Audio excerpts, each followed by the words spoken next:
I'm going to be talking with a little bit of humility on this episode because what we're going to be talking about is words, and we're going to talk about speaking with grace. And I don't like, I'm going to lay off the mat uh, this episode versus the other episodes that I've done. I've laid you on the mat pretty hard on some of these.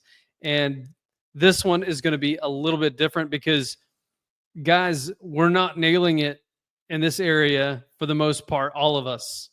And if you have ears to hear on this episode, if you have eyes to see, I want you to listen intensely what we're going to be talking about tonight. And I want you to really, really get uh, honest with yourself about what we're going to be talking about. Okay, so so I'm just a fair warning.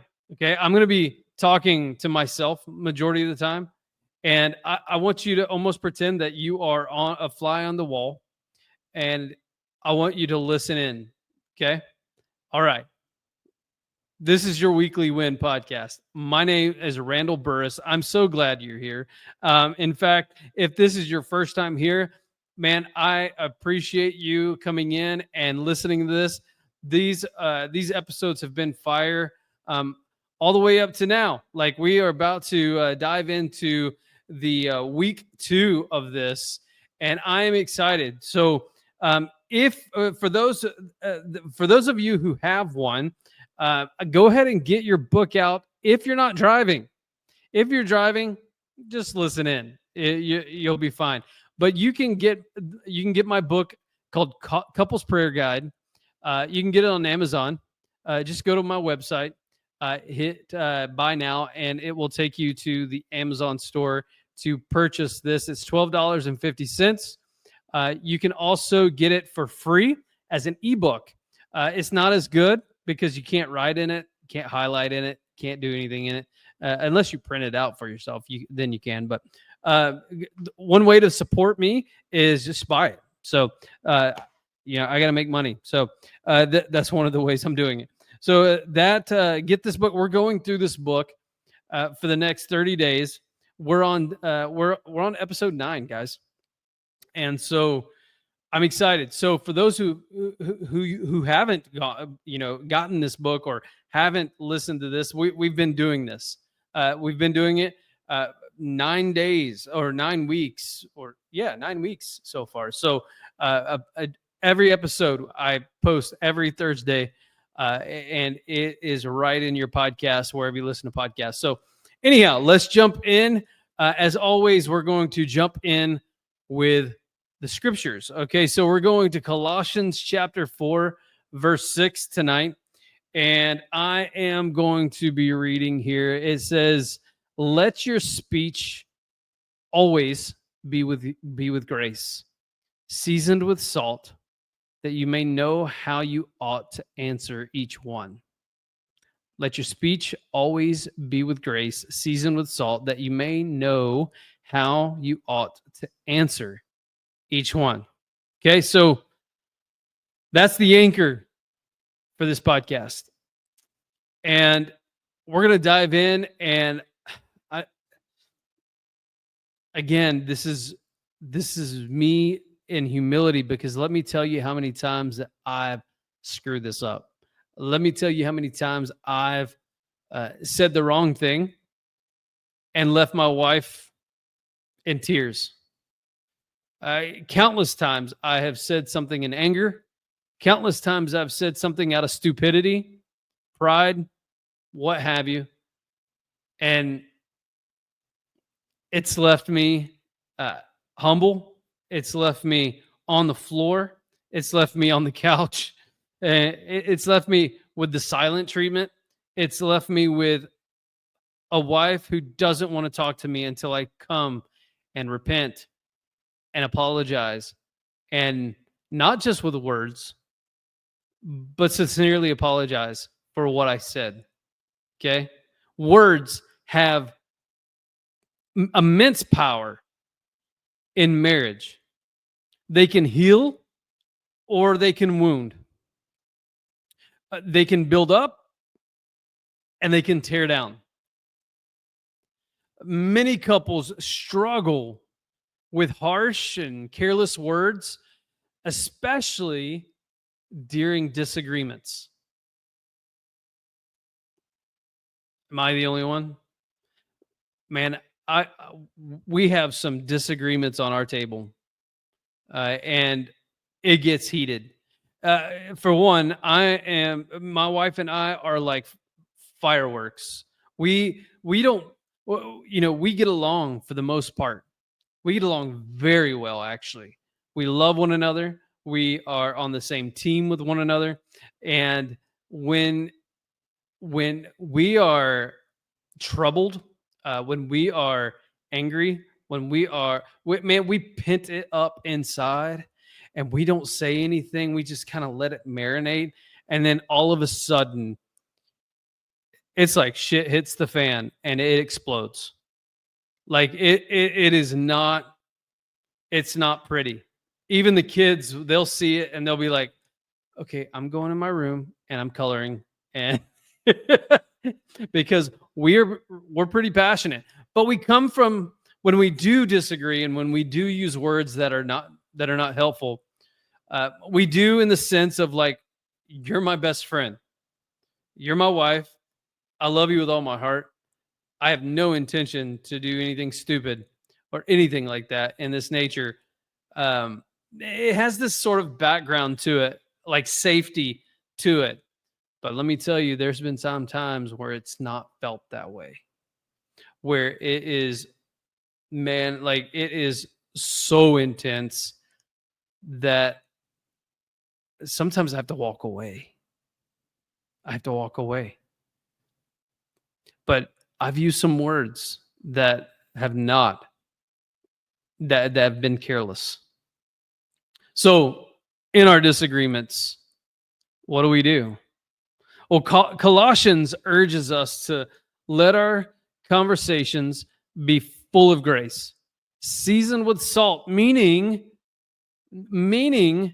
wise. Your words need to be wise. Your words need to be kind. Your words need to be purposeful.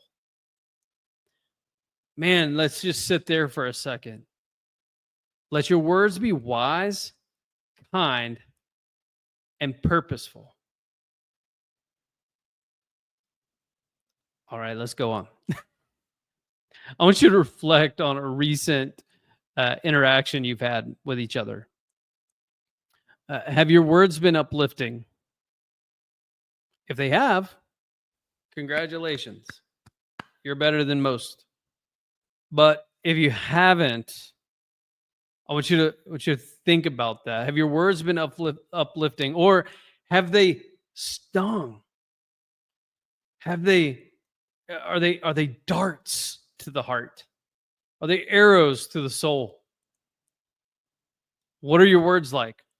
Because harsh words often stem from frustration. They often stem from like a fatigue. And when fatigue sets in, oh man, we like after we're done with this book, I can't wait till we go into some other things about fatigue, because there's a lot of things that I want to talk about after this book. But anyhow, coming back to this, harsh words often stem from frustration, fatigue, or unmet expectations. And I've talked about this. I've talked about unmet expectations, how we're supposed to communicate and how we're supposed to like talk to one another on a daily basis of what our expectations are. Because if you are not talking to your spouse, if you're not laying down expectations that you have for the week or for that day, fireworks will go off when those expectations aren't met. But grace-filled words, grace-filled speech reflects God's love. And whenever we are talking in a way that is unhelpful, or words that sting, or they're not purposeful or kind or wise.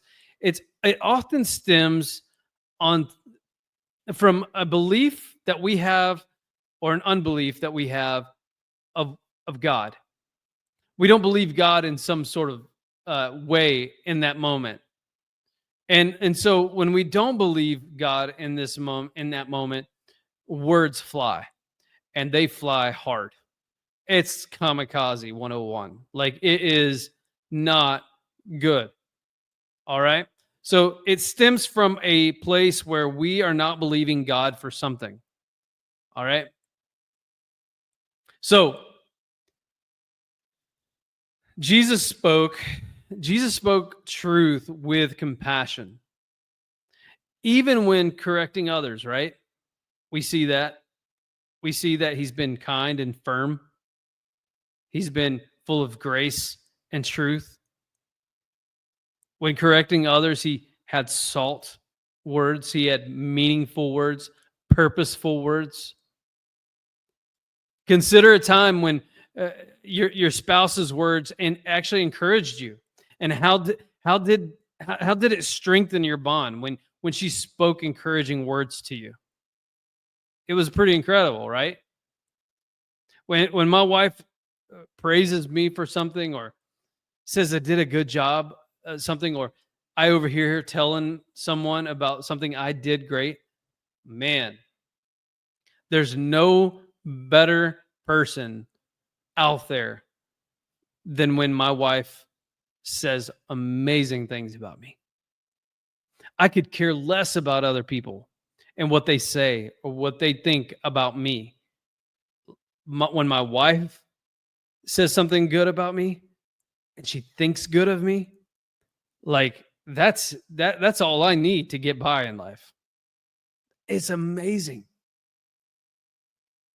So, now I want you to think of a moment you spoke harshly, and how could grace have changed the outcome? Think of a moment you spoke harshly.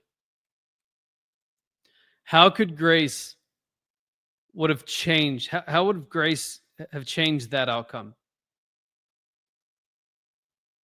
Speaking with grace means, like, it means like pausing before you react. Speaking with grace is like praying for wisdom. Choosing words that honor your spouse. That's what that means. Speaking with grace means maybe I should shut my mouth for a little bit. Maybe I should pray about this. Maybe I should go read the word a little bit, and choose words that might actually honor my wife. Because Lord knows, if I begin to clap back or anything like that, it's not going to go well. It's not going to go well. What is it for you? Like, some of you guys have some tempers. Some of you guys have some almost bipolar issues, that you're happy one moment and then you're about to flip your lid the next. Some of you, like, your wife thinks you're unpredictable. You don't even know, she doesn't even know where you're going next, because you're so unstable. You're so unstable. You 1 minute you're okay, you're singing, you're having fun, and then the next minute it's like, "Hey, get in here now." You're unpredictable. And so this grace that God has for us, it leads us into a place where we can be predictable. We can have a level head about us. We can have words that are salt, that heal the wounds, and that don't make the wounds. Here's some practical steps. Some practical steps include, like, using I feel statements. I feel statements instead of accusations or affirming your love, even in conflict. Now, I'm going to give you an exercise, and I want you to use this exercise. It's going to be hard at the beginning, but I want you to practice it and I want you to learn how to do it because it has saved me a ton of issues or problems, bad conversations. Okay. So I feel statements. I want you to begin to talk in a way to your spouse where you don't say the word you. Okay. Like you always leave this mess on your side of the sink. You always leave leave the clothes on the floor. You always don't clean up around the coffee maker. You always don't clean up your dish. You always leave the element pack on. Not so now I'm just telling on my wife, and if she listens to this, I love you. It's just an example.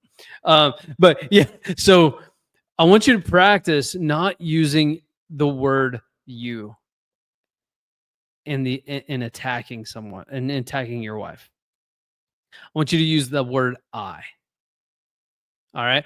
And that in itself is hard because I want you to practice communicating how you feel. And I want you to practice communicating in a way where, because anytime you say like you always do this or you always do that, you make me feel this or something like that, automatically what comes up in the mind is a defense mechanism. That whenever I say you always do blank, there's an automatic defense mechanism that already triggered their head when you said that. And there's no good conversations that come from a defense. Okay. So now I want you to practice using or making your case by saying, I feel unheard. I feel like I'm being unheard because I always see or I always come back to the coffee maker and it's never clean. When I clean it, every time I use it, I feel unloved, I feel unheard, I feel disrespected. Okay, so what happens in that moment when you use that tool right there, there's no defense mechanism. In fact, what happens to the brain, what happens to the mind is, oh my gosh, like he really must feel strongly about this. What can I do to help him? What can I do to make sure that he doesn't feel that anymore? That's what happens. Okay, so I want you to practice this. This is a really good tool. Like I feel every time I come to our room, it just doesn't. I don't feel loved. I feel like it is a disaster. And when you take the you out of it, it takes the defense out of it, and it actually takes the other person has a posture of it's a posture of help. It's a posture of love. It's a posture of like, oh my gosh, what can I do to help? That's where the brain goes. All right. So practice that. It's going to be hard and messy at the beginning, but if you use it, you'll get better at it and you'll get better at it and better because, I've used it countless times where things haven't really like I get angry at certain things and I'll use it. I'll say, I feel unheard. And, uh, and my wife would be like, okay, well, about what? And it's so tempting because I want to say, because you, but you have to pause and say, I feel unheard because I see this every day. I've specified my desires, and they're not being met. And man, I tell you what, like it's still going to be a heated conversation. I'm not going to say it's like roses and rainbows and all this kind of stuff. I'm saying that you take the defense mechanism out whenever you say you always disrespect me, or you always you never listen to me. Okay. So anyway, use that. It's a good tool. That's a practical step, and that's a big step. All right. Another one is affirming your love even in conflict. I stinking love you. And, and it's more than just words. Man, affirming love is action. Affirming love is getting in the game and seeing her needs, because the Bible says that she's the weaker vessel.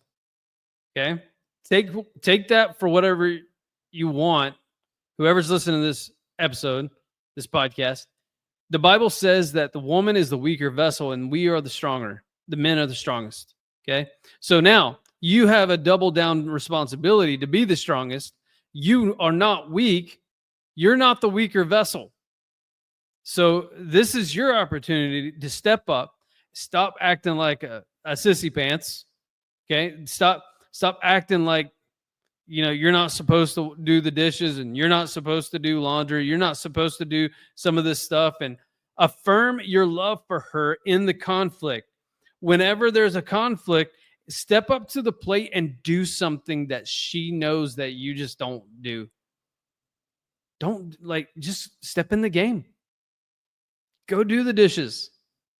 Put some music on. Make it fun. Go do some laundry. Put a podcast on. Do something. Like, get in the game. Affirm your love in the conflict. There's always going to be some sort of conflict, because you have two sinners married to one another, living under the same roof. There's going to be conflict. It's just, how do you resolve that conflict? Is it always biting and fighting and slinging arrows? Or is it actually you love one another and you're just trying to make peace? You're just trying to figure out the issue. Affirm your love, not just only with words.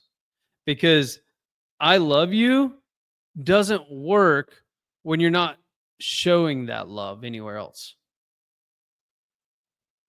That's a bigger episode. I'm not going into that right now. It's also about tone. Speaking with grace is about tone, like soft words. Soft words diffuse tension. I think that's Proverbs chapter 15. Soft words diffuse tension in the room. So it's about tone. And sometimes we can use this, especially on our wives. We can use this in a way that's like, babe, just simmer down a little bit. Let's get our bearings. Like, and she's gonna flip out. I'm not simmering down. You're So you've got to read the room, right? I get it. Can we just turn it down a notch? I've gotten to the point now where, like, I've told my wife, like, hey, look, as long as we are yelling or you're raising your voice, I'm out of this. I'm out. Like, that's what kids do. But as adults, as long as we are raising our voice at one another, I'm out. I can't have an adult conversation like that. I've gotten to that point where we're just like, I'm out until we can bring it down and talk like a civilized adult. Tone matters. Building these sort of habits, they take practice. It's not an overnight thing. It's not something that you're going to like listen to this podcast and then it works, right? It takes everyday practice to build these, but it creates a safe space for honesty and love within the marriage. It creates a bond and an adult honesty to come together and resolve conflict in a way that's useful, resourceful, that is filled with grace, that's not filled with anger. So I have a question. How can you both commit to gracious words or speech, especially under pressure? I'm going to take a moment and thank Paleo Valley for sponsoring this episode. Man, I say it week after week that Paleo Valley has been such a blessing to us, such a wonderful, wonderful company. And if you haven't yet, I need you to head over to the link at the bottom of this screen. You're going to get 15% on your purchase of anything in the store. Okay. So go to the store, paleovalley.com/Burris for that 15% discount. And I want you to head over there and get 3 bottles of the Organ Complex right here, Beef Organ Complex. These guys, I swear to you, are the superfood, the best supplement that you can put in your body. This is filled with B12, vitamin A, iron. Like this stuff is the superpower, man. I just swear by this stuff. It is 100% grass-fed, pasture-raised beef, so it is not glyphosate and fed anything like hormones or anything like that. It's 100% just beef organ complex. And let me tell you, I'm not going to tell you any stories about this. I have seen hair grow in. I've seen eczema healed. I've seen eyes being able to take your glasses off because your eyes are being corrected. I've seen a glow in skin. I've seen all kinds of stuff. I've seen the iron levels go up. It is something that I swear by. I take it every morning, 6 capsules a day before I do my workout. And man, and if while you're there on the store, go ahead and get the vitamin C there too, because the vitamin C, cha-ching, it's so good. They also have beef sticks. Beef sticks, they're awesome. I love the pork stick. It reminds me of the McGriddle from McDonald's when I used to eat McGriddles from McDonald's. Like it smells like it. I remember when they sent it to me, and I bought it. I buy everything. Like and I opened it up and I was like, oh my goodness, this smells just like a McGriddle. Like it smells like a pancake, maple syrup, bacon, and all this stuff all in one. And I took a bite of it. Let's just say that I've almost I ran them out of business. No, I'm kidding. They're that good. So head up to the store. Link in here. You can take a picture or just go there right now and get it 15% off. Thank you, Paleo Valley. How can you both commit to gracious speech, especially under pressure? How can you both commit to that?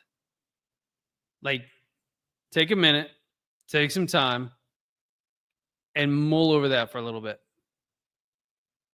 Do you can come together and you can make an agreement. Hey, look, anytime we're having an argument, let's practice this I feel approach. Right? Let's practice this together. In fact, you don't even have to be in an argument to practice it. Practice it now. Go home, come back from work and go home and practice. Hey, I feel unheard anytime I see ... Okay, and see what that does, and then let her take a turn, and then you take a turn, and you'll both start feeling. You'll laugh a little, It's kind of like that game. Have you ever heard that game? Uh, it's the judge. We listen and we don't judge. Have you ever heard, have you ever, did you play did you see it on Instagram? Because it was quite funny. We did it. I did it with my wife, and it was funny because there's some things that we'll get there. Anyhow, Lord, guide our words to be full of grace and truth, and help us communicate in ways that honor you, Lord, and honor each other. Amen. All right. I have one question for you, and then we're going to get out of here. All right. How can we improve the way we communicate during disagreements? How can we improve the way we communicate in disagreements? All right. Write it down. Write it down. Share it. All right. Get it on paper and share it. And let's figure this out. Guys, this has been a blessing to come go through this book with you. Man, I will tell you, when I was writing this book, I don't write books, guys. Like, I wrote a book. It was it took like a year and a half of me just jotting notes on my notes and on my laptop and all that kind of stuff, and just putting things together. And it finally came together, and I it was amazing. So anyway, I don't write books, and it was a lot of fun writing this book, because I didn't force myself to do it. I just like sat down and just kind of poked at it and stuff like that. And then I felt the need, like, well, okay, I think I got about 30 days worth. I'll just make it like a devotional kind of thing. And so that's what I did. I'm so grateful to be sharing that with you and doing it through a podcast. I just think that was a great idea. And so after all this is said and done, there's going to be, I'm going to be talking more. I'm going to be interviewing people. There's going to be different topics about addiction, different topics about how we grow as men and how we win in business and in relationships and ourselves in sports, all this kind of stuff. Right now, we're kind of diving into this because this is fresh. And I think it's the most thing that's needed right now because we are so uncomfortable praying with our wife. It's the most intimate thing that we can do with our wife. It is not, surprisingly enough, is not sex. That is not intimate. That's just amazing. That is just like, I don't want to say peach cobbler with a la mode or what. Sex is great, but listen, praying with your wife, that's the most intimate thing you can do, and we are so scared to do it. We are so fearful in doing it because we think that we suck at it. We think that we don't pray good. We don't even pray good on our own. And so why are we doing it with our spouse? And this book will help you. Okay. It is a guide. It will guide you through prayer, praying with her. Okay. Not for her, holding her hand, hugging her neck, and saying, Lord, I pray for my wife. I pray that you help her flourish. I pray that you help her win. I pray that you help her be comforted in times of sickness or disruption. And Lord, I pray that you would just shine your love on her, make your face shine upon her. And man, I will tell you, as a husband that does it with my wife, that prays with my wife, she gets so filled up and she feels safe at home. She feels safe in our bedroom. Like she wants to make love to me when I do this. Because if I'm not taking care of her spiritual side of things and I'm just not focusing on it, and then on top of that, I'm flipping my lid with my words. Yeah, I get it. No wonder she doesn't want to make out with me, right? But if I'm changing that and if I'm growing as a man to be a priest of my home and I'm praying with her and I'm not flipping my lid and I'm actually trying to use my words wisely, she sees that, it's game on. Okay? All right. Love you. It is good. Let's get out of here. Let's do episode 10 next week. And yeah, thanks for being here. See you guys.